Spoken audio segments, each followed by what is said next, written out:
Hi friends, welcome to nursing sphere. Myself doctor Sonika. Students, ನಮ್ಮ fundamental of ನರ್ಸಿಂಗ್ದು ಡಿಸ್ಕಷನ್ನ continue ಮಾಡೋಣ. ನಮ್ಮ ಇವತ್ತಿನ ಟಾಪಿಕ್ ಬಂದುಬಿಟ್ಟು CPR ಅಂದರೆ ಕಾರ್ಡಿಯೋಪಲ್ಮನರಿ ರೆಸಿಸಿಟೇಷನ್. ಈ CPR ಟಾಪಿಕ್ ಏನಿದೆಯಲ್ಲ, ಅದು ತುಂಬ ಇಂಪಾರ್ಟೆಂಟ್ ಆದಂಥ ಟಾಪಿಕ್ಕು. ನಾವು ಪ್ರಾಕ್ಟಿಕಲ್ ಪರ್ಪಸಲ್ಲಿ ಇದನ್ನು ಯೋಚನೆ ಮಾಡಿದ್ವಿ ಅಂದರೆ ಈ ಟಾಪಿಕ್ಕು ತುಂಬ important. So as a medical fraternity, we all should know what is CPR, what is cardiopulmonary resuscitation. ಚಲೋ,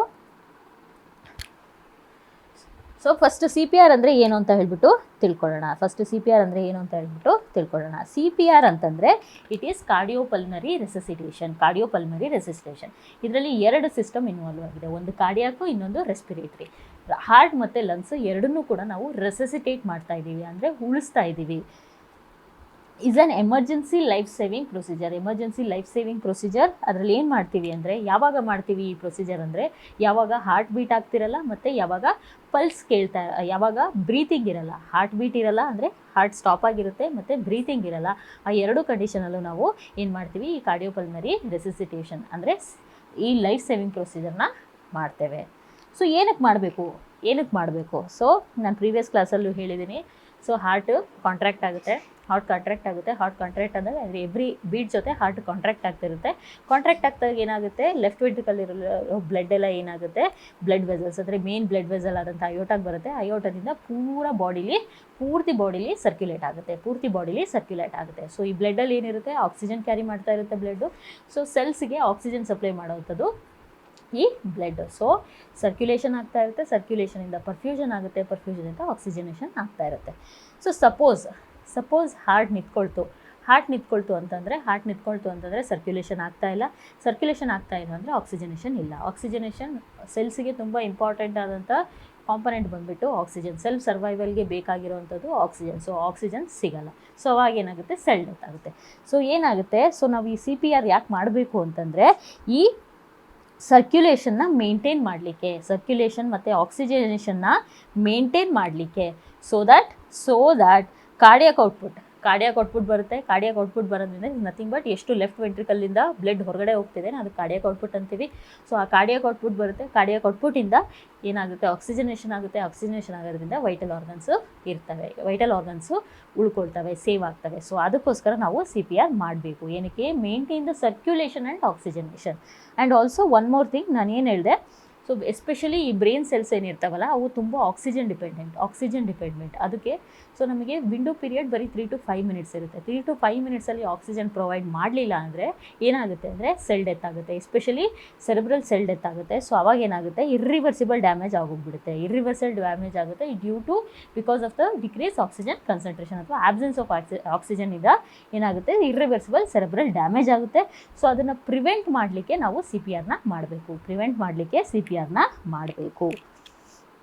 ಸೊ ನೆಕ್ಸ್ಟು BLS ಅಂದರೆ basic life support. So basic life support ಅಂದರೆ ಏನು ಅಂತ ಹೇಳ್ಬಿಟ್ಟು ನೋಡೋಣ. ಸೊ ಬೇಸಿಕ್ ಲೈಫ್ ಸಪೋರ್ಟ್ ಅಂದರೆ ಏನು ಅಂದರೆ, ಕೆಲವೊಂದು ಸೀಕ್ವೆನ್ಸ್ ಆಫ್ ಪ್ರೊಸೀಜರ್ಸ್ ಮಾಡ್ತೀವಿ ಸೊ ದ್ಯಾಟ್ ಸರ್ಕ್ಯುಲೇಷನ್ನ ರಿಸ್ಟೋರ್ ಮಾಡ್ತೀವಿ. ಅಂದರೆ ಸ್ಟಾಪ್ ಆಗಿರೋ ಸರ್ಕ್ಯುಲೇಷನ್ನ ಮತ್ತೆ ಸ್ಟಾರ್ಟ್ ಮಾಡಲಿಕ್ಕೆ, ಮತ್ತು ಆಕ್ಸಿಜನೇಷನ್ನ ಕೊಡಲಿಕ್ಕೆ. ಯಾವಾಗ ಮಾಡ್ತೀವಿ ಇದು, ಕಾರ್ಡಿಯಾಕ್ ಅಥವಾ ಪಲ್ಮನರಿ ಕಾರ್ಡಿಯಾಕ್ ಮತ್ತು ಪಲ್ಮನರಿ ಅರೆಸ್ಟ್ ಆದಾಗ ಅಂದರೆ ಸ್ಟಾಪ್ ಆದಾಗ ನಾವು ಸರ್ಕ್ಯುಲೇಷನ್ನ ರೀಸ್ಟೋರ್ ಮಾಡಲಿಕ್ಕೆ ಮತ್ತು ಆಕ್ಸಿಜನೇಷನ್ ಮಾಡಲಿಕ್ಕೆ ಕೆಲವೊಂದು ಸೀಕ್ವೆನ್ಸ್ ಆಫ್ ಪ್ರೊಸೀಜರ್ ಮಾಡ್ತೀವಿ. ಅದಕ್ಕೆ ಏನಂತ ಹೇಳ್ತೇವೆ ಅಂದರೆ ಬೇಸಿಕ್ ಲೈಫ್ ಸಪೋರ್ಟ್. ಸೊ ಇದರಲ್ಲಿ ಏನೇನಿರುತ್ತೆ, ಒಂದೇ ರೆಸ್ಕ್ಯೂ ಬ್ರೆತಿಂಗ್ ಮತ್ತು ಚೆಸ್ಟ್ ಕಂಪ್ರೆಷನ್ಸ್ ಮತ್ತು ರೆಸ್ಕ್ಯೂ ಬ್ರೆತ್ಸ್ ಕೊಡ್ತೇವೆ. ಸೊ ಇದರಲ್ಲಿ ಇನ್ನೊಂದು ಏನು ಗೊತ್ತಿರಬೇಕು ನಮಗೆ ಅಂತಂದರೆ, AEDನ ಫಸ್ಟ್ ಆಫ್ ಆಲ್ CPR ಯಾವ ಥರ ಪರ್ಫಾರ್ಮ್ ಮಾಡಬೇಕು ಅಂದರೆ, ಚೆಸ್ಟ್ ಕಂಪ್ರೆಷನ್ ಮತ್ತು ರೆಸ್ಕ್ಯೂ ಬ್ರೆತ್ಸ್ ಯಾವ ಥರ ಕೊಡಬೇಕು ಅಂತ ಗೊತ್ತಿರಬೇಕು. ಅದರ ಜೊತೆ AEDನ ಯಾವ ಥರ ಆಪ್ರೇಟ್ ಮಾಡಬೇಕು, ಡಿಫಿಬ್ರಿಲೇಟರ್ನ ಯಾವ ಥರ ಆಪ್ರೇಟ್ ಮಾಡಬೇಕು ಅನ್ನೋದು ಗೊತ್ತಿರಬೇಕು. ಸೊ ಕಾರ್ಡಿಯಾಕ್ ಅರೆಸ್ಟ್ ಅಂದರೆ ಏನು? ಸೊ ನಾನು ಆಗಲೇ ಹೇಳಿದಾಗೆ ಕಾರ್ಡಿಯಾಕ್ ಅರೆಸ್ಟ್ ಅಂತಂದರೆ ಏನಾಗುತ್ತೆ, ಹಾರ್ಟ್ ಬೀಟ್ ಆಗ್ತಾ ಇರಲ್ಲ, ಎಫೆಕ್ಟಿವ್ ಆಗಿ ಬೀಟ್ ಆಗ್ತಿರಲ್ಲ, ಸ್ಟಾಪ್ ಆಗಿರುತ್ತೆ. ಸೊ ಅದರಿಂದ ಏನಾಗುತ್ತೆ ಅಂದರೆ ಸರ್ಕ್ಯುಲೇಷನ್ ಏನಿರುತ್ತಲ್ಲ ಅದು ಪೂರ್ತಿ ನಿಂತೋಗ್ಬಿಡುತ್ತೆ. ಸೊ ಆವಾಗ ಏನಾಗುತ್ತೆ, ಬ್ಲಡ್ಡು ಬ್ರೈನ್ ಅಥವಾ ಅದರ್ ವೈಟಲ್ ಆರ್ಗನ್ಸ್ಗೆ ಹೋಗಲ್ಲ, ಲೈಕ್ ಕಿಡ್ನಿ, ಲಿವರ್, ಆ ಥರ ವೈಟಲ್ ಆರ್ಗನ್ಸ್ಗೆ ಹೋಗಲ್ಲ. ಸೊ ಬ್ಲಡ್ಡಲ್ಲಿ ಏನಿರುತ್ತೆ, ಆಕ್ಸಿಜನೇಷನ್ನು ಆಗ್ತಾ ಇರಲ್ಲ. ಸೊ ಅದಕ್ಕೆ ನಾವೇನು ಹೇಳ್ತೀವಿ, ಕಾರ್ಡಿಯಾಕ್ ಅರೆಸ್ಟ್. ಇದಕ್ಕೆ ಏನಂತ ಹೇಳ್ತೀವಿ, ಹಾರ್ಟ್ ಎಫೆಕ್ಟಿವ್ ಆಗಿ ಹೊಡ್ಕೊಳ್ಳೋದನ್ನ ನಿಲ್ಲಿಸೋದಕ್ಕೆ ಏನಂತ ಹೇಳ್ತೇವೆ, ಕಾರ್ಡಿಯಾಕ್ ಅರೆಸ್ಟ್ ಅಂತ ಹೇಳ್ಬಿಟ್ಟು ಹೇಳ್ತೇವೆ. So maybe these changes, this cardiac arrest may be reversible by a rapid intervention. Rapid intervention ಇಂದ ನಾವು ಏನು ಮಾಡ್ಬೋದು, ಈ ಕಾರ್ಡಿಯಾಕ್ ಅರೆಸ್ಟ್ನ ರಿವರ್ಸ್ ಮಾಡ್ಬೋದು. ಬಟ್ ಸರಿಯಾದ ಟೈಮಲ್ಲಿ ಮಾಡಿದರೆ, ಇಲ್ಲ ಅಂತಂದರೆ ಏನಾಗುತ್ತೆ, ಇಲ್ಲ ಅಂತಂದರೆ ನಾವು ಮಾಡಲಿಲ್ಲ ಅಂದರೆ ಡೆತ್ ಆಗೋ ಚಾನ್ಸಸ್ಸು ಜಾಸ್ತಿ ಇರುತ್ತೆ. ಸೊ ಕಾಸಸ್ ಯಾವ್ಯಾವುದು, ಕಾರ್ಡಿಯಾಕ್ ಅರೆಸ್ಟ್ಗೆ ಕಾಸಸ್ ಯಾವ್ಯಾವುದು? ಕಾರ್ಡಿಯಾಕ್ ಅರೆಸ್ಟ್ ಅಂದರೆ ಕಾರ್ಡಿಯಾಕ್ ಯಾವಾಗ ನಿಂತ್ಕೊಳ್ಳುತ್ತೆ. ಸೊ ನಮಗೆ ಮೋಸ್ಟ್ ಕಾಮನ್ ಆಗಿ ಕಾರ್ಡಿಯಾಕ್ ಕಾಸಸಲ್ಲಿ ಬಂದುಬಿಟ್ಟು, ಕಾರ್ಡಿಯಾಕ್ ಅರೆಸ್ಟ್ ಕಾಸಸಲ್ಲಿ ಬಂದುಬಿಟ್ಟು ಕಾರ್ಡಿಯಾಕ್ ಕಾಸಸ್. ಅದರಲ್ಲಿ ನಮಗೆ ಮೋಸ್ಟ್ ಕಾಮನ್ ಆಗಿ ಗೊತ್ತಿರೋದು ಹಾರ್ಟ್ ಅಟ್ಯಾಕ್ ಅಂತ ಏನು ಹೇಳ್ತೀವಲ್ಲ, ಅದು most common cause, that is myocardial infarction. ಇಲ್ಲ ಅಂದರೆ ಯಾವುದಾದ್ರೂ ಅರಿದ್ಮಿಯಾಸ್ ಇರ್ಬೋದು, ಅಥವಾ ಕೊರನರಿ ಆರ್ಟರಿ ಡಿಸೀಸಸ್ ಇರ್ಬೋದು, ಕಾರ್ಡಿಯಾಕ್ ಫೇಲ್ಯೂರ್ ಅಥವಾ ಕಾರ್ಡಿಯಾಕ್ ಶಾಕ್, ಕಾರ್ಡಿಯೋಮಯೋಪತಿ, ಮಯೋಕಾರ್ಡೈಟಿಸ್ ಮತ್ತು massive pulmonary emboli. Massive pulmonary emboli ಅಂದರೆ ಪಲ್ಮರಿ ಆರ್ಟ್ರಿ ಅಥವಾ ಪಲ್ಮರಿ ವೇನ್ಸಲ್ಲಿ ಏನಾಗಿರುತ್ತೆ ಅಂದರೆ ಪಲ್ಮರಿ ವ್ಯಾಸ್ಕ್ಯುಲೇಚರ್, ಎಸ್ಪೆಷಲಿ ಪಲ್ಮರಿ ವ್ಯಾಸ್ಕ್ಯುಲೇಚರ್ಲಿ ಒಂದು ಬಿಗ್ ಥ್ರಾಂಬಸ್ ಎಂಬೋಲೈ ಬಂದು ಕೂತಿರುತ್ತೆ. ಸೊ ಅದರಿಂದ ಏನಾಗಿರುತ್ತೆ, ಬ್ಲಡ್ ಸರ್ಕ್ಯುಲೇಷನ್ ನಿಂತೋಗಿರುತ್ತೆ. ಸೊ ಎಲ್ಲ ಕಾಸಸಲ್ಲೂ ಏನಾಗುತ್ತೆ ಅಂದರೆ ಕಾರ್ಡಿಯಾಕ್ ಅರೆಸ್ಟ್ ಆಗುತ್ತೆ. ಸೊ ನಮಗೆ ಗೊತ್ತಿರೋದು ಮೋಸ್ಟ್ ಕಾಮನ್ ಕಾಸಾಗಿ ನಾವು ಏನು ಹೇಳೋದು ಅಂದರೆ ಹಾರ್ಟ್ ಅಟ್ಯಾಕ್ ಅಂತ ಹೇಳ್ತೀವಿ. ಸೊ ಅದರ್ ಕಾಸಸ್ಸಿಂದನೂ ಕಾರ್ಡಿಯಾಕ್ ಅರೆಸ್ಟ್ ಆಗ್ಬೋದಾ? ಹೌದು, ಆಗುತ್ತೆ. ಯಾವ್ಯಾವ ಕಾಸಲ್ಲಿ ಆಗುತ್ತೆ? ಎಲೆಕ್ಟ್ರಿಕ್ ಶಾಕ್, ಪೇಷಂಟ್ಗೆ ಎಲೆಕ್ಟ್ರಿಕ್ ಶಾಕ್ ಹೊಡೆದಿದೆ ಅಂತಂದರೆ ಅವಾಗೂ ಕೂಡ ಕಾರ್ಡಿಯಾಕ್ ಅರೆಸ್ಟ್ ಆಗುತ್ತೆ. ನೆಕ್ಸ್ಟು ಟ್ರಾಮಾ ಅಂತಂದರೆ ಏನಾದರೂ ಆಕ್ಸಿಡೆಂಟ್ ಆಯಿತು, ಮೇಜರ್ ಇಂಜುರೀಸ್ ಆಯಿತು ಅಂದರೆ ತುಂಬ ಬ್ಲಡ್ ಲಾಸ್ ಆಗುತ್ತೆ. ಬ್ಲಡ್ ಲಾಸ್ ಆಗಿ ಶಾಕಿಗೆ ಹೋಗ್ತಾರೆ, ಶಾಕಿಂದ ಕಾರ್ಡಿಯಾಕ್ ಅರೆಸ್ಟ್ ಆಗುವಂಥ ಸಾಧ್ಯತೆ ಇರುತ್ತೆ. ಸ್ಟ್ರೋಕಿಂದ, ಆಮೇಲೆ ಸಿವಿಯರ್ ಅನಫೈಲಾಕ್ಟಿಕ್ ರಿಯಾಕ್ಷನ್ಸಲ್ಲೂ ಕೂಡ ಏನಾಗುತ್ತೆ, ಕಾರ್ಡಿಯಾಕ್ ಅರೆಸ್ಟ್ ಆಗುತ್ತೆ. ಮತ್ತು ಡ್ರೌನಿಂಗ್, ಯಾರಾದರೂ ನೀರಲ್ಲಿ ಮುಳುಗಿದ್ದಾರೆ ಅಂದರೆ ಆವಾಗಲೂ ಕೂಡ ಕಾರ್ಡಿಯಾಕ್ ಅರೆಸ್ಟ್ ಆಗುತ್ತೆ. ಆಮೇಲೆ ಹ್ಯಾಂಗಿಂಗ್ ನೇಣು ಹಾಕ್ಕೊಳ್ಳೋದ್ರಿಂದನೂ ಕೂಡ ಕಾರ್ಡಿಯಾಕ್ ಅರೆಸ್ಟ್ ಆಗುತ್ತೆ. ಆಮೇಲೆ ಸಿವಿಯರ್ ಬ್ಲಡ್ ಲಾಸ್, ಆಗಲೇ ಹೇಳಿದೆ, ಸಿವಿಯರ್ ಬ್ಲಡ್ ಲಾಸ್ ಆಗೋದ್ರಿಂದ ಶಾಕಿಗೆ ಹೋಗ್ತಾರೆ, ಶಾಕಿಂದ ಕಾರ್ಡಿಯಾಕ್ ಅರೆಸ್ಟ್ ಆಗುತ್ತೆ. So these are the some of the causes of cardiac arrest, cardiac ಮತ್ತು non cardiac causes of cardiac arrest. So ಇದರಲ್ಲಿ ಒಂದು ಇಂಪಾರ್ಟೆಂಟಾಗಿ ಏನು ತಿಳ್ಕೊಬೇಕು ಅಂದರೆ, ಕೆಲವೊಂದು ಕಾಸಸ್ ಇದೆ. ಆ ಕಾಸಸ್ಸಲ್ಲಿ ಏನಂತಂದರೆ ಅವು ರಿವರ್ಸಿಬಲ್ ಕಾಸಸ್. ಸೊ ಸಪೋಸ್ ಈಗ ಏನೋ ಒಂದು ಕಂಡೀಷನ್ ಇದೆ, ಆ ಕಂಡೀಷನ್ನ ನಾವು ಟ್ರೀಟ್ ಮಾಡಿದ್ವಿ ಅಂದರೆ ಆ ಕಾರ್ಡಿಯಾಕ್ ಅರೆಸ್ಟ್ ಏನಾಗಿರುತ್ತಲ್ಲ ಅದನ್ನು ರಿವರ್ಸ್ ಮಾಡ್ಬೋದು. ಸೊ ಅದು ಯಾವ್ಯಾವುದು ಅಂತ ನೋಡೋಣ. ಫಸ್ಟು ಅದರಲ್ಲಿ 5H ಮತ್ತು 5T ಬರುತ್ತೆ. ಫಸ್ಟ್ 5T ನೋಡೋಣ. ಫಸ್ಟ್ T ಬಂದುಬಿಟ್ಟು ಥ್ರಾಂಬೋಸಿಸ್, ಕಾರ್ಡಿಯಾಕ್ ಥ್ರಾಂಬೋಸಿಸ್, ಕಾರ್ಡಿಯಾಕಲ್ಲಿ ಏನಾಗಿದೆ, ಥ್ರಾಂಬಸ್ ಇದೆ. So next tension pneumothorax, cardiac tamponade, toxins ಮತ್ತು ಥ್ರಾಂಬೋಎಂಬೋಲಿಸಮ್, ಪಲ್ಮನರಿ ಥ್ರಾಂಬೋಎಂಬೋಲಿಸಮ್. ಇದು 5Ts. ಈ 5Ts. ಸೊ ಇದನ್ನು ನಾವು ಏನು ಕಾಸ್ ಮಾಡ್ತಾ ಇದೆಯಲ್ಲ ಅದನ್ನು ತೆಗೆದ್ವಿ ಅಂದರೆ ಈ ಕಾರ್ಡಿಯಾಕ್ ಅರೆಸ್ಟ್ ಏನಿದೆಯಲ್ಲ ಅದು ರಿವರ್ಸ್ ಆಗುತ್ತೆ. ಅದೇ ಥರ 5H ಯಾವ್ಯಾವುದು ಅಂತಂದರೆ, ಫಸ್ಟ್ H ಬಂದುಬಿಟ್ಟು ಹೈಪಾಕ್ಸಿಯಾ ಅಂದರೆ ಆಕ್ಸಿಜನ್ ಕಾನ್ಸಂಟ್ರೇಷನ್ ಕಡಿಮೆ ಆಗಿರುತ್ತೆ. ಹೈಪೋವಾಲ್ಯೂಮಿಯಾ ಅಂದರೆ ವಾಲ್ಯೂಮ್ ಕಡಿಮೆ ಆಗಿದೆ. ಹೈಪೋ ಅಥವಾ ಹೈಪರ್ ಕೆಲಿಮಿಯಾ ಅಂತಂದರೆ, kalemia is nothing but potassium ions. Hypo ಅಂದರೆ ಪೊಟ್ಯಾಷಿಯಮ್ ಕಡಿಮೆ ಆಗಿರುತ್ತೆ, ಹೈಪರ್ ಅಂದರೆ ಜಾಸ್ತಿ ಆಗಿರುತ್ತೆ. ಸೊ ನೆಕ್ಸ್ಟ್ ಬಂದುಬಿಟ್ಟು ಹೈಡ್ರೋಜನ್ ಅಯಾನ್ಸ್, ಅಂದರೆ ಅಸಿಡೋಸಿಸ್ ಇತ್ತು ಅಂದರೂ ಕೂಡ ಕಾರ್ಡಿಯಾಕ್ ಅರೆಸ್ಟ್ ಆಗೋ ಸಾಧ್ಯತೆಗಳು ಇರುತ್ತೆ. ನೆಕ್ಸ್ಟ್ ಬಂದುಬಿಟ್ಟು ಹೈಪೋಥರ್ಮಿಯಾ, ಬಾಡಿ ಟೆಂಪ್ರೇಚರ್ ಕಡಿಮೆ ಆದಾಗಲೂ ಏನಾಗುತ್ತೆ, ಕಾರ್ಡಿಯಾಕ್ ಅರೆಸ್ಟ್ ಆಗುತ್ತೆ. So these are the 5T 5H reversible causes of a cardiac arrest. So ಯಾವ ಥರ ಮಾಡಬೇಕು, ಈ ರಿಸಸಿಟೇಷನ್ ಯಾವ ಥರ ಮಾಡಬೇಕು ಅಂತ ಹೇಳ್ತಾನೆ. ಸೊ ಮುಂಚೆ ಎಲ್ಲ ಏನಿತ್ತು ಅಂದರೆ ನಮಗೆ ಗೊತ್ತಿತ್ತು ABC ಅಂತ ಇತ್ತು. ABC ಅಂದರೆ ಏರ್ವೇ, ಬ್ರೀತಿಂಗ್ ಮತ್ತು ಸರ್ಕ್ಯುಲೇಷನ್. ಸೊ ಯಾವುದಾದ್ರೂ ಎಮರ್ಜೆನ್ಸಿಲಿ ನಮಗೆ ಕಾರ್ಡಿಯಾಕ್ ಅರೆಸ್ಟು ಅಥವಾ ಯಾವುದಾದ್ರೂ ಎಮರ್ಜೆನ್ಸಿಲಿ ನಮಗೆ ಏನು ಹೇಳ್ಕೊಡ್ತಾ ಇದ್ರು, ABC ಫಾಲೋ ಮಾಡಬೇಕು. First airway, breathing and circulation. But new guidelines ಪ್ರಕಾರ ವಿ ಶುಡ್ ಫಾಲೋ CAB ಅಂದರೆ ಫಸ್ಟು ಸರ್ಕ್ಯುಲೇಷನ್ ಮೇಂಟೈನ್ ಮಾಡಬೇಕು. ಸರ್ಕ್ಯುಲೇಷನ್ ಮೇಂಟೈನ್ ಮಾಡಲಿಕ್ಕೆ ಏನು ಕೊಡಬೇಕು, ಕಂಪ್ರೆಷನ್ ಮಾಡಬೇಕು. ನೆಕ್ಸ್ಟು ಏರ್ವೇ ನೋಡಬೇಕು, ನೆಕ್ಸ್ಟು ರೆಸ್ಕ್ಯೂ ಬ್ರೀತಿಂಗ್ ಮಾಡಬೇಕು. So this is the order. First cardiac circulation, then airway, then breathing ಬಗ್ಗೆ ಕಾನ್ಸಂಟ್ರೇಷನ್ ಮಾಡಬೇಕು. ಸೊ ಯಾವುದಾದ್ರೂ ಕಾರ್ಡಿಯಾಕ್ ಅರೆಸ್ಟ್ ಪೇಷಂಟ್ ಸಿಕ್ಕಿದೆ ಅಂದರೆ we should always start with a compression, then airway, then breathing. So ಏನೇನು steps ಇರುತ್ತೆ ಅಂತ ನಾನು ಫಸ್ಟ್ ಎಲ್ಲ ಏನು ಮಾಡ್ತೀನಿ, ಈ ಸ್ಲೈಡಲ್ಲಿ ನೋಟ್ ಡೌನ್ ಮಾಡ್ಕೋತಾ ಹೋಗ್ತೀನಿ. ನೆಕ್ಸ್ಟ್ ಈಚ್ ಸ್ಟೆಪ್ ಬಗ್ಗೆ ಡೀಟೇಲ್ ಆಗಿ ತಿಳ್ಕೊತಾ ಹೋಗೋಣ. ಫಸ್ಟ್ ಸ್ಟೆಪ್ ಬಂದುಬಿಟ್ಟು ಸೀನ್ ಸೇಫ್ಟಿ ಆದಮೇಲೆ ಏನು ಮಾಡಬೇಕು, ನೀವು ರೆಸ್ಪಾನ್ಸ್ ಚೆಕ್ ಮಾಡಬೇಕು. ಯಾರು ಬಿದ್ದಿರ್ತಾರಲ್ಲ, ಸಪೋಸ್ ನೀವು ಯಾವುದಾದ್ರೂ ಒಂದು ಪೇಷಂಟ್ ಹೀಗೆ ಬಿದ್ದಿರ್ತಾರೆ, ಬಿದ್ದಿರ್ತಾರೆ. ಸೊ ಅವಾಗ ಏನು ಮಾಡಬೇಕು, ಫಸ್ಟ್ ಸೀನ್ ಸೇಫ್ಟಿ ನೋಡ್ಕೋಬೇಕು. ಅದಾದಮೇಲೆ ಏನು ಮಾಡಬೇಕು ಅಂದರೆ ಅವರು ರೆಸ್ಪಾನ್ಸ್ ಚೆಕ್ ಮಾಡಬೇಕು. ಯಾವ ಥರ ರೆಸ್ಪಾನ್ಸ್ ಚೆಕ್ ಮಾಡಬೇಕು ಅಂತ ಹೇಳ್ತೇನೆ. ಅವ್ರು ರೆಸ್ಪಾನ್ಸ್ ಚೆಕ್ ಮಾಡಬೇಕು. ಸೊ ಅವ್ರು ರೆಸ್ಪಾಂಡ್ ಮಾಡ್ತಾ ಇಲ್ಲ ಅಂದರೆ ಏನು ಮಾಡಬೇಕು ಅಂದರೆ ಹೆಲ್ಪಿಗೆ ಕೂಗಬೇಕು, ಹೆಲ್ಪ್ ಮಾಡಿ ಅಂತ ಕೂಗಬೇಕು. ಅದಾದಮೇಲೆ ಏನು ಮಾಡಬೇಕು, ಆ್ಯಕ್ಟಿವೇಟ್ ಎಮರ್ಜೆನ್ಸಿ ರೆಸ್ಪಾನ್ಸ್ನ ಆ್ಯಕ್ಟಿವೇಟ್ ಮಾಡಬೇಕು. ಸಪೋಸ್ ನಮ್ಮ ಹತ್ರ AED ಇಲ್ಲ, ನಮಗೆ ನಿಯರ್ ಬೈ ಏನಾದರೂ ಹಾಸ್ಪಿಟಲ್ ಇದೆ, ನಿಯರ್ ಬೈ ಯಾವುದಾದ್ರೂ ಆ್ಯಂಬುಲೆನ್ಸ್ ಇದೆ ಅಂತಂದರೆ ಯಾರಾದರೂ ಒಬ್ಬರನ್ನ ಅಲ್ಲಿಂದ ಹೋಗಿ AED ತೊಗೊಂಬನ್ನಿ ಅಂತ ಹೇಳ್ಬಿಟ್ಟು ಕಳಿಸ್ಬೇಕು. ಸೊ ಅದಾದಮೇಲೆ ಏನು ಮಾಡ್ತೀವಿ ಅಂದರೆ ಚೆಕ್ ಪಲ್ಸ್ ಮತ್ತು ಬ್ರೀತಿಂಗ್ ಮತ್ತು ಪಲ್ಸ್ನ ವಿತಿನ್ 10 ಸೆಕೆಂಡ್ಸು ಚೆಕ್ ಮಾಡಬೇಕು.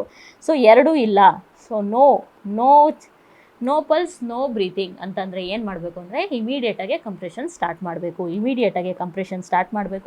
ಕಂಪ್ರೆಷನ್ ಸ್ಟಾರ್ಟ್ ಮಾಡಿ ಸಪೋಸ್ AED ಬಂತು ಅಂದರೆ ರಿದಮ್ ಚೆಕ್ ಮಾಡಬೇಕು. ರಿದಮ್ ಚೆಕ್ ಮಾಡಿ ನಾನ್ ಶಾಕಬಲ್ ರಿದಮ್ ಬಂತು ಅಂತಂದರೆ continue compressions. Suppose shockable rhythm ಅಂತ ಬಂತು ಅಂದರೆ ಶಾಕ್ ಕೊಟ್ಬಿಟ್ಟು ಮತ್ತೆ ಕಂಪ್ರೆಷನ್ಸ್ನ ಕಂಟಿನ್ಯೂ ಮಾಡಬೇಕು. ಇದೇ ಥರ ಕಂಪ್ರೆಷನ್ಸ್ನ ಕಂಟಿನ್ಯೂ ಮಾಡ್ತಾ ಹೋಗಬೇಕು. ಎವ್ರಿ 2 ಮಿನಿಟ್ಸು ಏನು ಮಾಡ್ತಾ ಇರಬೇಕು, ರೆಸ್ಕ್ಯೂವರ್ ಚೇಂಜ್ ಆಗ್ತಾ ಇರಬೇಕು ಮತ್ತು ಅದೇ ಥರ ಪಲ್ಸ್ ಮತ್ತು ಬ್ರೀತಿಂಗ್ನ ಚೆಕ್ ಮಾಡ್ತಾ ಇರಬೇಕು. ಸೊ ನೆಕ್ಸ್ಟ್ ನೋಡ್ತಾ ಹೋಗೋಣ, ಸ್ಟೆಪ್ ಬೈ ಸ್ಟೆಪ್ ಯಾವ್ಯಾವ ಥರ ಇದೆ ಅಂತ ನೋಡ್ತಾ ಹೋಗೋಣ. ಫಸ್ಟ್ ಏನು ಹೇಳಿದೆ ನಾನು, scene safety is very important. So ನೀವು ಸಪೋಸ್ ಯಾವ್ದಾದ್ರು ಆ್ಯಸ್ ಎ ನರ್ಸಿಂಗ್ ಸ್ಟೂಡೆಂಟ್ ಆಗಲಿ ಯಾವ್ದಾದ್ರು ಸ್ಟೂಡೆಂಟ್ ಆಗಿ ಏನು ಮಾಡಿದೆ, ಎಲ್ಲೋ ಒಂದು ಕಡೆ ಎಮರ್ಜೆನ್ಸಿ ಬಂದಿದೆ, ಎಲ್ಲೋ ಒಂದು ಕಡೆ ಅರ್ಥ್ಕ್ವೇಕ್ ಆಗ್ತಾಯಿದೆ, ಎಲ್ಲೋ ಒಂದು ಕಡೆ ಭೂಕಂಪ ಆಗ್ತಾಯಿದೆ, ಅಲ್ಲಿ ಏನು ಮಾಡಿದ್ದಾರೆ, ನಿಮ್ಮನ್ನು ಆ್ಯಸ್ ಎ ಮೆಡಿಕಲ್ ಟೀಮ್ ಕರ್ಕೊಂಡು ಹೋದಾಗ ಏನು ಮಾಡಿರ್ತಾರೆ. ಸೊ ಫಸ್ಟ್ ಆಫ್ ಆಲ್ ಅರ್ಥ್ಕ್ವೇಕ್ ಆಗ್ತಾ ಇರುತ್ತೆ. ಅರ್ಥ್ಕ್ವೇಕ್ ಆದಮೇಲೂ ಕೂಡ ಅದ್ರದ್ದು ಕಾನ್ಸಿಕ್ವೆನ್ಸಸ್ ಇನ್ನೂ ಇರುತ್ತೆ. ಸೊ ಅವಾಗ ಏನು ಮಾಡಬೇಕು ಅಂದರೆ ನಾವು ಅಲ್ಲೇ CPR ಸ್ಟಾರ್ಟ್ ಮಾಡ್ಬೋದು. ಪೇಷಂಟ್ ಎಲ್ಲಿದ್ದಾರೋ ಅಲ್ಲೇ CPR ಸ್ಟಾರ್ಟ್ ಮಾಡಬಾರ್ದು. ಏನು ಮಾಡಬೇಕು, ಫಸ್ಟು ಸೀನ್ ಸೇಫ್ ಆಗಿದೆನಾ, ನಾವಿರೋ ಪ್ರದೇಶ ಸೇಫ್ ಆಗಿದೆನಾ, ನಮ್ಮ ಮೇಲೆ ಏನೂ ಬೀಳ್ತಿಲ್ವಾ ಅನ್ನೋದನ್ನ ಫಸ್ಟು ಕನ್ಫರ್ಮ್ ಮಾಡ್ಕೋಬೇಕು. ಸೀನ್ ಸೇಫ್ಟಿ ಇಲ್ಲ ಅಂತಂದರೆ ಪೇಷಂಟ್ನ ಎಲ್ಲಿ ಸೀನ್ ಸೇಫ್ಟಿ ಇದೆ, ಎಲ್ಲಿ ಸಮತಟ್ಟಾದ ನೆಲ ಇದೆ, ಎಲ್ಲಿ ಏನೂ ತೊಂದರೆ ಇಲ್ಲ, ಅಲ್ಲಿ ಕರ್ಕೊಂಬರ್ಬೇಕು. ಸೊ ಇದರಲ್ಲಿ ಮೇಯ್ನಾಗಿ ಇಂಪಾರ್ಟೆಂಟ್ ಏನು ಅಂತಂದರೆ ಬೋತ್ ವಿಕ್ಟಿಮ್ ಪೇಷಂಟ್ ಮತ್ತು ನೀವು ಯಾರು CPR ಕೊಡ್ತಿರಲ್ಲ ಅವರಿಬ್ಬರು ಕೂಡ ಸೇಫ್ ಆಗಿರಬೇಕು. ಸಪೋಸ್ ಯಾರೋ ಕಿಚನಲ್ಲಿ ಬಿದ್ದಿರ್ತಾರೆ, ನೀವು ಹಾಸ್ಟೆಲಲ್ಲಿ ಇರ್ತೀರಾ, ಕಿಚನಲ್ಲಿ ಬಿದ್ದಿರ್ತೀರಾ. So kitchen is not a safety place. ಅಲ್ಲೇ ಏನಿರುತ್ತೆ, ಒಲೆ ಇರುತ್ತೆ ಅಥವಾ ಸ್ಟವ್ ಇರುತ್ತೆ, ಎಲ್ಲ ಇರುತ್ತೆ. So it is not a safety place. ಅವಾಗ ಏನು ಮಾಡಬೇಕು ಅಂದರೆ ಹೊರಗಡೆ ಕರ್ಕೊಂಬಂದು ಸೇಫ್ಟಿ ಚೆಕ್ ಮಾಡ್ಕೊಂಡ್ಬಿಟ್ಟು ಅದಾದಮೇಲೆ ನಾವು CPR ಸ್ಟಾರ್ಟ್ ಮಾಡಬೇಕು. ಸೊ ನೆಕ್ಸ್ಟ್ ಸ್ಟೆಪ್ ಏನು ಹೇಳಿದೆ ನಾನು, ರೆಸ್ಪಾನ್ಸ್ ಚೆಕ್ ಮಾಡಬೇಕು. ರೆಸ್ಪಾನ್ಸ್ ಯಾವ ಥರ ಚೆಕ್ ಮಾಡಬೇಕು ಅಂದರೆ ಎರಡು ಶೋಲ್ಡರ್ನ ಟ್ಯಾಪ್ ಮಾಡಬೇಕು, ಜೋರಾಗಿ ಎರಡು ಶೋಲ್ಡರ್ನ ಟ್ಯಾಪ್ ಮಾಡಿಬಿಟ್ಟು sir are you all right ಅಂತ ಹೇಳ್ಬಿಟ್ಟು ಜೋರಾಗಿ ಕೇಳಬೇಕು. ಸಪೋಸ್ ನೋ ರೆಸ್ಪಾನ್ಸ್ ಬರಲಿಲ್ಲ ಅಂದಾಗ ಏನು ಮಾಡಬೇಕು, ಶೌಟ್ ಫಾರ್ ಹೆಲ್ಪ್ಗೆ ಕರಿಬೇಕು, ಹೆಲ್ಪಿಗೆ ಕರಿಬೇಕು. ಆಮೇಲೆ ಏನು ಮಾಡಬೇಕು, ಎಮರ್ಜೆನ್ಸಿ ರೆಸ್ಪಾನ್ಸ್ನ ಆ್ಯಕ್ಟಿವೇಟ್ ಮಾಡಬೇಕು. ಅದಾದಮೇಲೆ ನೆಕ್ಸ್ಟ್ ಏನು ಹೇಳಿದೆ ನಾನು, ನೆಕ್ಸ್ಟ್ ಇಂಪಾರ್ಟೆಂಟ್ ಆಗಿರೋದೇನು ಅಂದರೆ check for pulse and breathing. So ಪಲ್ಸ್ನ ಚೆಕ್ ಮಾಡ್ತಿರ್ಬೇಕಾದ್ರೆ you should not take more than 10 seconds. ನಮಗೆ ಗೊತ್ತಿದೆ ಮಿಡ್ ಲೈನಲ್ಲಿ ಇರೋದು ಟ್ರೇಕಿಯಾದಿಂದ ಲ್ಯಾಟ್ರಲಿ ಹೋದ್ವಿ ಅಂದರೆ ಇಲ್ಲೊಂದು ನಮಗೆ ಗ್ರೂ ಸಿಗುತ್ತೆ. ಆ ಗ್ರೂವಲ್ಲಿ ಏನಿರುತ್ತೆ, ಕೆರೋಟಿಡ್ ಆರ್ಟ್ರಿ ಇರುತ್ತೆ. ಸೊ ಆ ಕೆರೋಟಿಡ್ ಆರ್ಟ್ರಿನ ಪ್ಯಾಲ್ಪೇಟ್ ಮಾಡಿದರೆ ಕೆರೋಟಿಡ್ ಪಲ್ಸ್ ಸಿಗುತ್ತೆ. ಸೊ ಕೆರೋಟಿಡ್ ಪಲ್ಸ್ ಇಲ್ಲ ಅಂತಂದರೆ, ಪಲ್ಸ್ ಸಿಗ್ತಾ ಇಲ್ಲ ಅಂದರೆ patient don't have pulse. So pulse ಇಲ್ಲ ಅಂತ ಡಿಕ್ಲೇರ್ ಮಾಡ್ಕೋತೀವಿ. ಅದೇ ಥರ ಪೇಷಂಟ್ ಬ್ರೀತಿಂಗ್ ಇದೆಯಾ, ಪೇಷಂಟ್ ಉಸಿರಾಡ್ತಿದ್ದೀರಾ ಅನ್ನೋದು ಕೂಡ ನಾವು ಚೆಕ್ ಮಾಡಬೇಕು ಸೈಮಲ್ಟೇನಿಯಸ್ಲಿ. ಪಲ್ಸ್ ಮತ್ತು ಬ್ರೀತಿಂಗ್ ಎರಡೂ ಕೂಡ ವಿತಿನ್ 10 ಸೆಕೆಂಡು ಸೈಮಲ್ಟೇನಿಯಸ್ಲಿ ಚೆಕ್ ಮಾಡಬೇಕು. ಸೊ ಅದಾದಮೇಲೆ no pulse no breathing. So ಏನು ಮಾಡಬೇಕು ಅಂದರೆ you should start chest compression ಯಾವ ಥರ ಸ್ಟಾರ್ಟ್ ಮಾಡಬೇಕು. ಸೊ ಫಸ್ಟ್ ಚೆಸ್ಟ್ ಕಂಪ್ರೆಷನ್ ಕೊಡೋಕ್ಕಿಂತ ಮುಂಚೆ ಏನು ಮಾಡಬೇಕು ಅಂದರೆ, ಯಾರು ವ್ಯಕ್ತಿ ಇರ್ತಾರಲ್ಲ, ಯಾರು ಕೆಳಗಡೆ ಬಿದ್ದಿರ್ತಾರೆ ಪೇಷಂಟು, ಅವ್ರನ್ನ ಫ್ಲ್ಯಾಟ್ ಸರ್ಫೇಸ್ ಮೇಲೆ ಮಲಗಿಸ್ಬೇಕು. ಫ್ಲ್ಯಾಟ್ ಸರ್ಫೇಸ್ ಮೇಲೆ ಮಲಗಿಸಿದ ಮೇಲೆ ನಾವು ಪೇಷಂಟು ಒಂದು ಸೈಡಲ್ಲಿ ಕೂತು ಪೇಷಂಟ್ದು ಏನೇನು ಡ್ರೆಸ್ಸಿಂಗ್ ಇದೆ ಅದನ್ನೆಲ್ಲ ತೆಗಿಬೇಕು. ಏನೇನು ಬಟ್ಟೆ ಹಾಕ್ಕೊಂಡಿದ್ದಾರೆ ಅದನ್ನೆಲ್ಲ, ಎಸ್ಪೆಷಲಿ ಶರ್ಟ್ ಏನಾದರೂ ಹಾಕಿದ್ರು ಅಂದರೆ ಅದನ್ನು ಓಪನ್ ಮಾಡಿ ತೆಗಿಬೇಕು. ಓಪನ್ ಮಾಡಿ ತೆಗ್ದಾದ್ಮೇಲೆ ಏನು ಮಾಡಬೇಕು ಅಂದರೆ, ಒಂದು ಕೈದು ಎಸ್ಪೆಷಲಿ ಬಲಗಡೆ ಕೈದು ಏನು ಮಾಡಬೇಕು ಅಂದರೆ, ಇದು ಹೀಲ್ ಅಂತ ಹೇಳ್ತೀವಿ. ಹೀಲ್ ಆಫ್ ದ ಹ್ಯಾಂಡನ್ನ ಎಲ್ಲಿಡಬೇಕು ಅಂದರೆ ಸ್ಟರ್ನಮ್ ಮೇಲೆ ಇಡಬೇಕು. So this is the bone ಚೆಸ್ಟಲ್ಲಿ ಸಿಗುವಂಥ ಬೋನು ಸ್ಟರ್ನಮ್. ಸೊ ಈ ಬೋನ್ ಮೇಲೆ ನಮ್ಮ ಕೈ ಬರಬೇಕು, ಬೋನ್ ಮೇಲೆ ನಮ್ಮದು ಈ ಕೈ ಬರಬೇಕು, ಎಸ್ಪೆಷಲಿ ಈ ಈಲ್ ಎಲ್ಲಿರುತ್ತಲ್ಲ ಅದು ಬರಬೇಕು. ಎಲ್ಲಿ ಬರಬೇಕು? At the level of nipples. At the level of nipples ನಾವು ಈ ಥರ ಒಂದು ಕೈನ ಪ್ಲೇಸ್ ಮಾಡಬೇಕು. ಅದಾದಮೇಲೆ ಇನ್ನೊಂದು ಕೈನ ತೊಗೊಂಡು ಅದ್ರ ಮೇಲೆ ಪ್ಲೇಸ್ ಮಾಡಬೇಕು. ಆಮೇಲೆ ಏನು ಮಾಡಬೇಕು ಅಂದರೆ ಈ ಥರ ಇಂಟರ್ಲಾಕ್ ಮಾಡಬೇಕು. ಈ ಥರ ಒಂದು ಕೈನ ಇನ್ನೊಂದು ಕೈಯಿಂದ ಇಂಟರ್ಲಾಕ್ ಮಾಡಬೇಕು. So the same thing, place the heel of one hand on the center over the sternum at the level of nipple, place the other hand on the top, interlock fingers. ಆಮೇಲೆ ಏನು ಮಾಡಬೇಕು ಅಂತಂದರೆ, ನಾವು CPR ಕೊಡಬೇಕಾದ್ರೆ ನಮ್ಮ arms ಮತ್ತು shoulder ಏನಿರುತ್ತಲ್ಲ, arms ಮತ್ತು shoulder ಏನಿರುತ್ತಲ್ಲ ಅದು ಸ್ಟ್ರೈಟ್ ಆಗಿರಬೇಕು. ಈ ಥರ ಕೊಡಬಾರ್ದು, ಈ ಥರ ಬೆಂಡ್ ಮಾಡ್ಕೊಂಡ್ಬಿಟ್ಟು ಕೊಡಬಾರ್ದು. ಎರಡೂ ಏನಾಗಿರಬೇಕು? ಸ್ಟ್ರೈಟ್ ಆಗಿರಬೇಕು. ಎಲ್ಲ ಜಾಯಿಂಟ್ಸ್ನ ಲಾಕ್ ಮಾಡಿಕೊಂಡು ಕಂಪ್ರೆಷನ್ ಕೊಡಲಿಕ್ಕೆ ಸ್ಟಾರ್ಟ್ ಮಾಡಬೇಕು. So these are the prerequisites. ಆದಮೇಲೆ ಕಂಪ್ರೆಷನ್ ಕೊಡಲಿಕ್ಕೆ ಸ್ಟಾರ್ಟ್ ಮಾಡಿದಾಗ ಎಷ್ಟು ರೇಷಿಯೋ ಕೊಡಬೇಕು? ರೇಷಿಯೋ ಸೊ 2 ಸಿಂಗಲ್ ಬ್ರೆತ್ ಅಥವಾ ಸಿಂಗಲ್ ರೆಸ್ಕ್ಯೂಯರ್ ಅಥವಾ ಡಬಲ್ ರೆಸ್ಕ್ಯೂಯರ್ ಇದ್ರು ಅಂದರೂ ಕೂಡ 30:2. 30:2 ಅಂದರೆ 30 ಕಂಪ್ರೆಷನ್ಸ್ ಕೊಡಬೇಕು. 30 ಕಂಪ್ರೆಷನ್ಸ್ ಕೊಟ್ಟಾದಮೇಲೆ 2 ರೆಸ್ಕ್ಯೂ ಬ್ರೆತ್ಸ್ ಕೊಡಬೇಕು. ರೆಸ್ಕ್ಯೂ ಬ್ರೆತ್ಸ್ ಯಾವ ಥರ ಕೊಡಬೇಕು ಅಂತ ನಾನು ಮುಂದೆ ಹೇಳ್ತೇನೆ. ಫಸ್ಟು 30 ಕಂಪ್ರೆಷನ್ಸ್ ಕೊಡಬೇಕು, ಅದಾದಮೇಲೆ ಸ್ಟಾಪ್ ಮಾಡಿಬಿಟ್ಟು 2 ರೆಸ್ಕ್ಯೂ ಬ್ರೆತ್ಸ್ ಕೊಡಬೇಕು, ಮತ್ತು 30 ಕಂಪ್ರೆಷನ್ಸ್ ಕೊಡಬೇಕು. ಸೊ ಈ ಥರ ಸೈಕಲ್ನ ಕಂಟಿನ್ಯೂ ಮಾಡಬೇಕು. ಸೊ ಎಷ್ಟು ಕಂಪ್ರೆಷನ್ಸ್ 1 ಮಿನಿಟಲ್ಲಿ ಎಷ್ಟು ಕಂಪ್ರೆಷನ್ ಕೊಡಬೇಕು?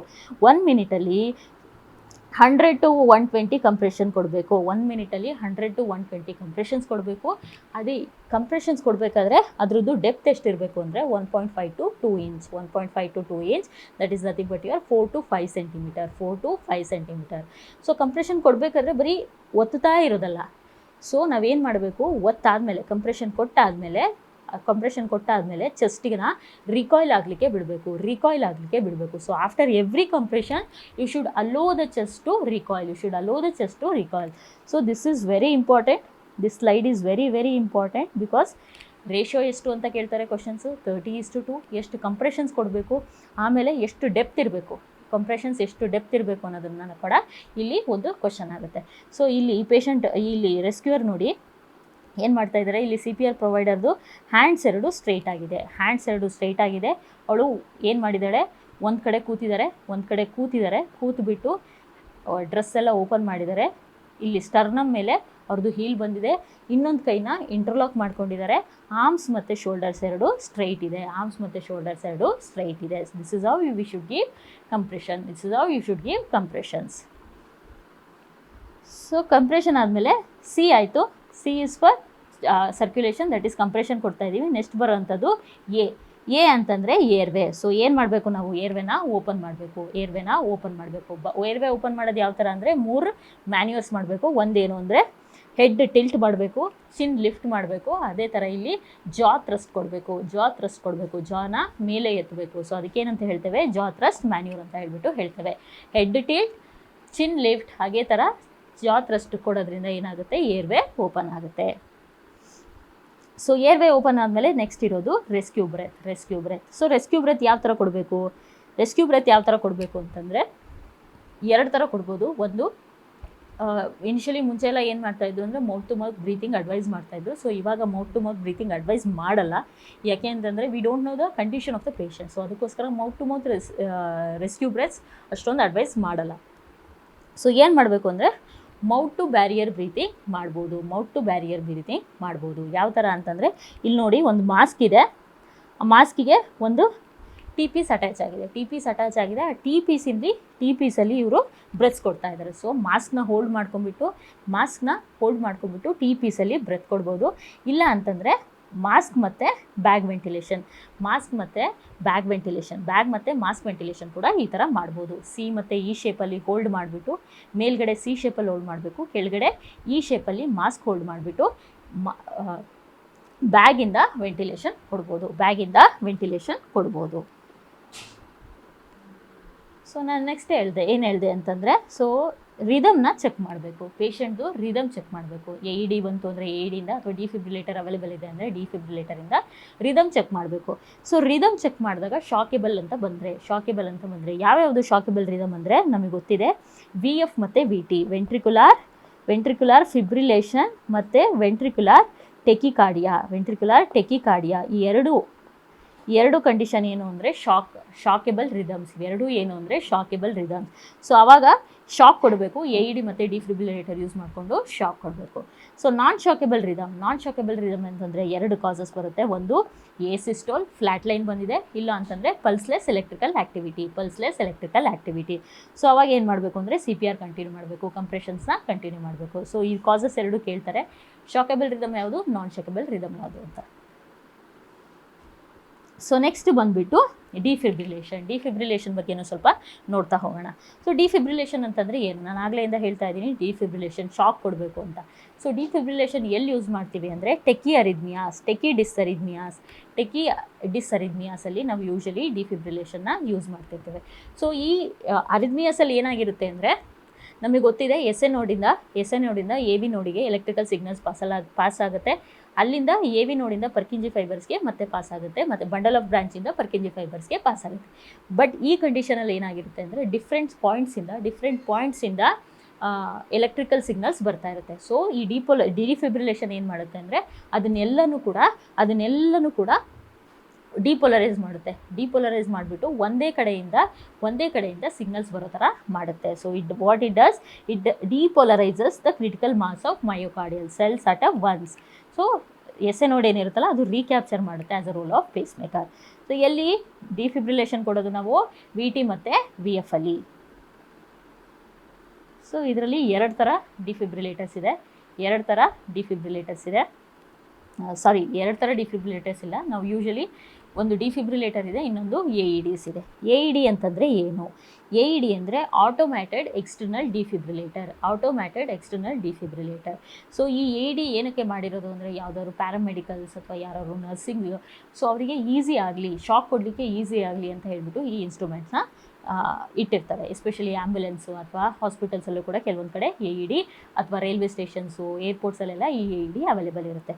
ಸೊ AEDಲಿ ಏನಿರುತ್ತೆ, this is the AED box. ಅದನ್ನು ಬ್ಯಾಗ್ ಒಳಗಿರುತ್ತದೆ, ಬ್ಯಾಗ್ ಒಳಗಿಂದ ಓಪನ್ ಮಾಡಿದರೆ this is the AED machine. So ಇದಕ್ಕೆ ಎರಡು ಪ್ಯಾಡಲ್ ಕೊಟ್ಟಿರ್ತಾರೆ.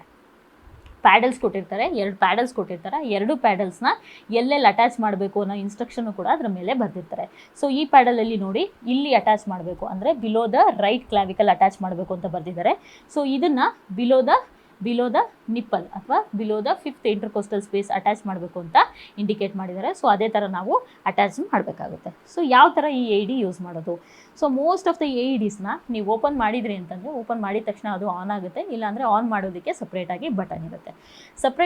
ಅಂದರೆ ಈ AEDs ಎಲ್ಲ ಯಾವ ಥರ ಅಂದರೆ, ಇವೆಲ್ಲ ಯಾವ ಥರ ರೆಸ್ಪಾಂಡ್ ಮಾಡ್ತವೆ ಅಂದರೆ ವಾಯ್ಸ್ ಪ್ರಾಂಪ್ಟ್ಗೆ ರೆಸ್ಪಾಂಡ್ ಮಾಡುತ್ತೆ. ಜಸ್ಟ್ ಏನು ಮಾಡಬೇಕು ಅಂದರೆ, ಅದು ವಾಯ್ಸ್ ಪ್ರಾಂಪ್ಟ್ ಕೊಡ್ತಾ ಇರುತ್ತೆ, ವಾಯ್ಸ್ ಬರ್ತಾ ಇರುತ್ತೆ, ನಾವು ಅದನ್ನು ಫಾಲೋ ಮಾಡ್ತಾ ಹೋಗಬೇಕು. ಸೊ ಫಸ್ಟು ಓಪನ್ ಮಾಡಿದ ತಕ್ಷಣ ಏನು ಹೇಳುತ್ತೆ ಅದು, attach the paddles.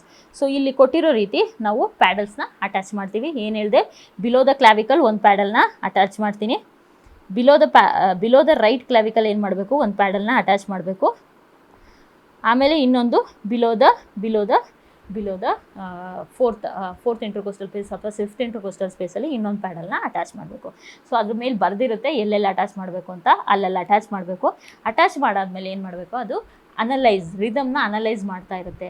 Rhythm analyse ಮಾಡ್ತೀನಿ ಅಂತ ಹೇಳುತ್ತೆ. ಸೊ ಅವಾಗ ಏನು ಮಾಡಬೇಕು, ನಾವು ಪೇಷಂಟ್ನ ಟಚ್ ಮಾಡಬಾರ್ದು.